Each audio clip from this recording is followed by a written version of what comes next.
Okay, so challenge 2, you're going to open Illustrator.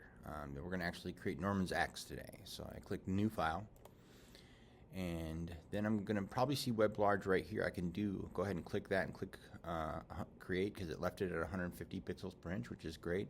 If you don't see it and you're doing it for the first time, you go to Web, 1920 by 1080, and switch this to 150 pixels per inch. Then I make sure it's landscape, and I click Create. The first thing I need to do is get Norman in here. I gave you guys a logo. It's out on the assignment. So I'm going to go ahead and file, place, and then I'm going to go to downloads where I downloaded the logo and where you should see it too. It'll probably be called asset1.png. I'll try to remember to rename it to norman.png. So I need to create this axe. So I'm going to click place. All right, and then once it's placed, you'll see that picture's following me around, but I can drag and create a version of Norman right there. Okay, so now I make sure I'm on the selection tool, and I can do a couple things. I could try to trace this and do that, but I'm not going to do it that way today, and I don't want you to do it that way. I want you to learn to create these shapes.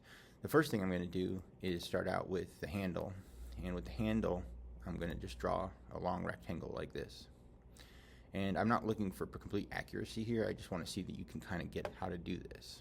Okay, so my next step is to kind of bend it. So I'm going to grab the curvature tool.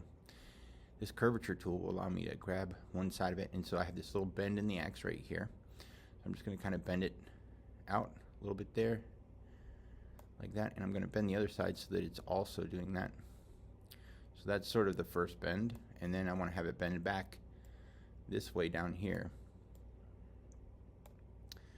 Okay, so just some kind of S curve or something like that, and it doesn't have to be perfect, like I said. I'm going to try to adjust it a little bit. Then I'm going to go down here with the curvature tool, and I'm just going to grab right in the middle and pull this down a little bit so that I have the bottom of the axe.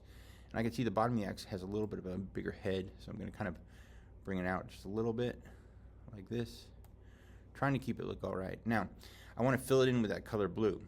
So now I'm going to go to the eyedropper tool, which is over here. I'm just going to eyedrop the color that I want. I want the dark blue in there. So I just eyedrop the dark blue. Okay. And I feel like it's a little bit thick, so I can grab the whole thing. And again, I have the selection tool now, not the curvature tool. I'm just going to kind of bend it in a little bit like that. Okay, so next thing I have to do is create this axe head. Okay, so I start out with a rectangle, and I'm just going to draw it like this. And if I want to keep it, like make it the blue that's the color in here, I'm just going to eyedrop the color blue right there, so I have the right color. Now I go to the direct select tool. The direct select tool allows me to grab a corner. So I got to make this side wider than this side. So I'm going to take it and click on this one side and just drag it up, and that'll reshape it there. And I'm going to make this side bigger like this. And it looks like it's mostly coming down this way. Now, the next thing I'm going to do is go back to this curvature tool, because I have to give a little curve to the bottom. So I just give it a little bit of a curve like that. I don't see much of a curve on the top. I do see a curve on the head, so I'm just going to move the head out like this. So now I sort of have the axe head going. Now I have to put that stripe, and I have to get it to fit exactly. So what I'm going to do is I'm going to use the trick we did yesterday. I clicked on the select tool, and then I'm going to use the option key and drag it over here a little bit. My idea is that if I position it right, which I'm going to move it up a little bit, and I'll actually change the color of the back one so we can see it better. I'm going to go eyedrop the dark color. Oops, wrong tool. Eyedrop the dark color, so now we can see where it is, and I want to basically take a slice of that, and I need to have one left over when I'm done, so I'm going to grab this and go option and make one more. So I'm going to go like this. Find the spot that I want to have it at. I'd say that's about the right thickness right there. And I'm just going to scooch it up just a little bit to make sure I've got it covered, because I got to make sure it's completely covered. Now with the selection tool, I select this, and I accidentally selected Norman, so I just barely touch these two, and then I do a minus from front. Now you can see there's a little mistake I made back here. Right now that's all grouped, so if I hit ungroup, now I can click off of it, and I can get rid of that little piece by just selecting it and deleting it. Now I take this and put it right on the head of the axe down here. Now it's behind it right now, so I'm just going to click on the blue, right click on it, arrange, send to back. Now I can lock this in on the edge of it, and it kind of helps line up. So I've got it, and I'm going to group it. So now I've got it grouped, and I'm going to move it up to the X. The X kind of hangs off the edge like that. Now the only thing is I don't have a line around it, like a dark line, so I'm going to fix that. And to do that, I have to ungroup it. So I'm going to ungroup it because I only want the dark line around this light blue part right here. Command Z to get it back. But I'm just going to give it a stroke and start to bump it up. Now the stroke is the same color as the inside. That's not what I want.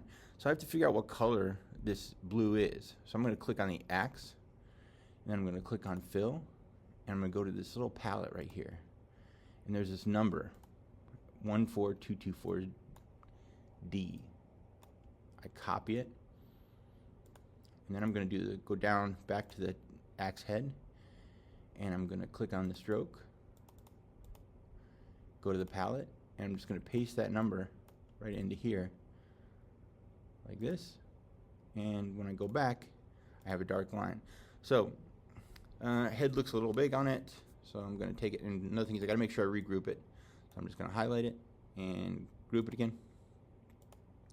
I'm going to just take it and make it a little smaller, more like his axe, and move it over a little bit. Still feel like the handle could be a little bit bigger, so I'm going to go down and work on the handle a little bit with the curvature tool.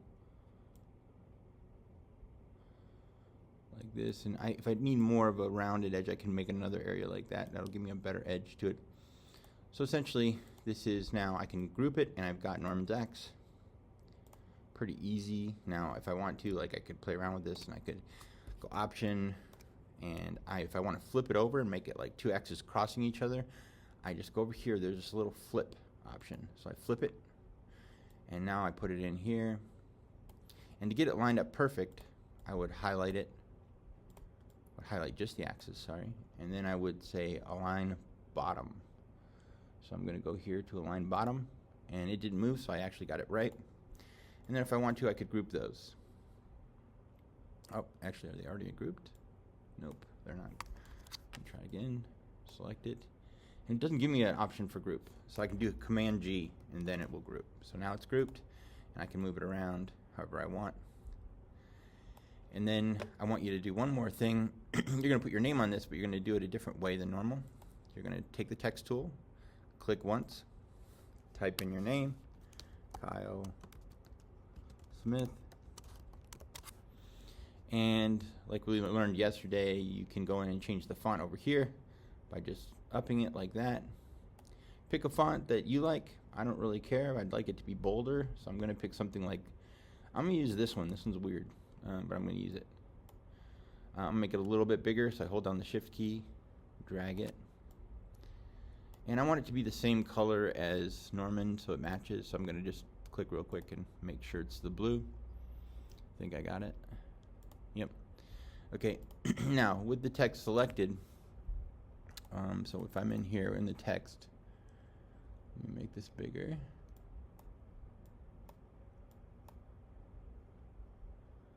I want you to look for this symbol right here. It says make envelope.